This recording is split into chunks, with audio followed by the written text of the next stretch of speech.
Well, let's go back to the situation in Joburg, the problems there, joined now by the Managing Director of Joburg Water, Ntshavheni Mukwevho. Ntshavheni, good afternoon to you and thank you for your time.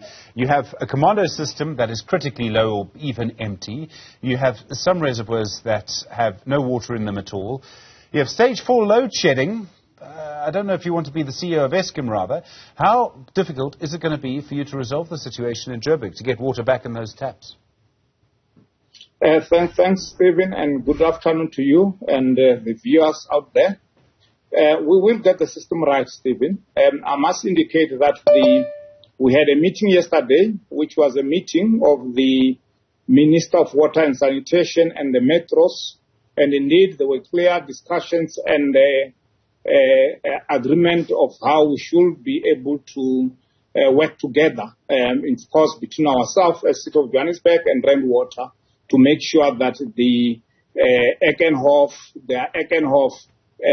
pump station or system is prioritized, which that Ekenhof system is then linked to commando system. So with the discussion that has happened yesterday, indeed we have started that journey of making sure that we bring back commando system. How long do you think it'll take? I think what we are going to do, we are going to be updating the residents on daily basis. In fact, we just had a media briefing now where we've outlined that every morning we have a meeting that we meet every morning and every afternoon, and after that we'll be issuing the statement. But the way we see it on daily basis, we'll be seeing improvement. I'll be able to indicate to you why I'm saying that.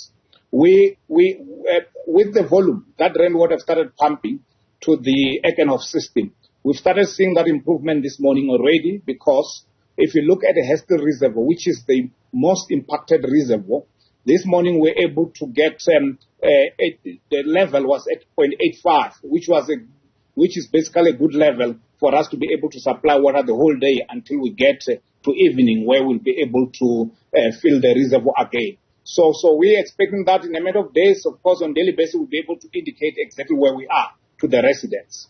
So do you expect then that all the areas that had no water should have water by, say, Wednesday, Thursday? Let me indicate this, Stephen, that if we look at the entire city of Johannesburg, we have water across the entire city except the commando system. In fact, even on the commando system, it's not necessary that the entire zone or area it doesn't have water. What we have is a situation whereby, because the reservoirs are low to empty, whatever that we pump into that system, mainly end up supplying the people that are on the low-lying area. So the people that are mostly affected are people on the high-lying area, which if you look at Hestel 1, so there are two reservoirs that are affected, both are Hestel. Hestel 1, you are talking about Coronationville, you are talking about the West Dean, so those are the areas that are affected. And on this other system, Hestel 2, you are talking about Auckland Park, Melville, as well as Park Town. So we, as I said, for West Dean, Coronationville, we've started seeing that improvement, because this morning the reservoir will supply that area. We are confident that it will be able to take us through based on the level where it was, which was 0.85. Of course, for the area of Park Town as well as Melville, we'll be able to update tomorrow morning, but we are expecting that on daily basis there will be improvement based on the volume that is being pumped on the system since yesterday. So I understand that load shedding does cause huge problems for you in Ntshavheni, and I don't deny that for a second. A lot of people, of course, have been frustrated by the fact that the Vaal Dam is fuller at this time of year than really it's ever been. And in fact, I think it's all of the 8 dams in that river system are fuller than they've ever been at this time of year, before it's even started raining. And so you can imagine how frustrated people are. What can you do, what are you able to do to make sure this doesn't happen again next year?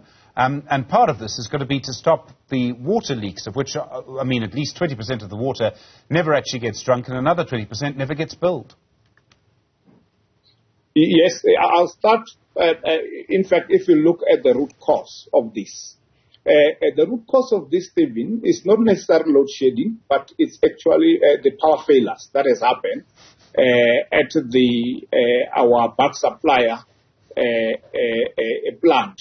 If you look from the 23rd of September up until Sunday, there were 5 power failures. 4 happened in Vereeniging at the plant, and 1 happened here in Ekenhof. So those, and on average, it was 2 a week.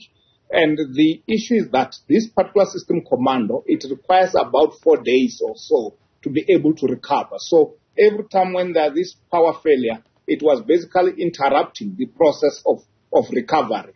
And then to make things worse, it's as you are aware that the last 3 weeks, really, the temperature has been very high with the heat wave. It didn't help because the demand was very high for the entire system, which then really make the whole process very difficult to be able to get the reservoir to the correct level. So what is it? What are the lessons and what is it that needs to happen? Of course, the issue of the power failure that has happened is an issue that from the Ekenhof part, the Ekenhof pump station, our sister company, City Power, they're really looking at that.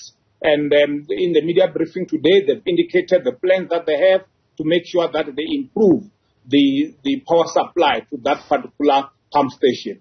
Secondly, at the meeting yesterday that we had with the Minister, Rainwater indicated that, of course, they are having their engagement with Eskom and Mfuleni, who supplies them with power in Vaal.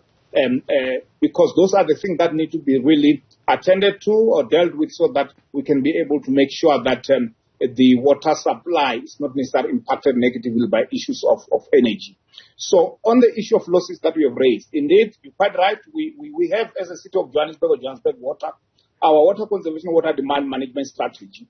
And that strategy basically looks at both physical losses as well as commercial losses. On the physical losses, we are looking at the issue of how do we reduce pressure, from various water district or zones that are still operating at very high pressure. We are looking at the issue of pipe replacement. We are also looking at the issue of attending to any reservoir that may have a structural issue. So that strategy basically is a plan that we'll be implementing for the next 5 years with clear deliverable in terms of what needs to be done which year. On the around commercial losses, of course, there are a number of things that we are doing, issues of investigating to make sure that any illegal connection that may exist out there, we are dealing with it. And of course, you may be aware that in certain area of the city, we have a system whereby their customers that historically were on flat rate, which really doesn't encourage the issue of accountability of what everyone of what each customer consumes. So we've got those programs where we want to, or we are moving them from a flat rate to actually metered consumption. So these are all the programs or projects that are part of water conservation, water demand management strategy. Ntshavheni, thank you very much indeed. Ntshavheni Mukwevho is the Managing Director of Johannesburg Water.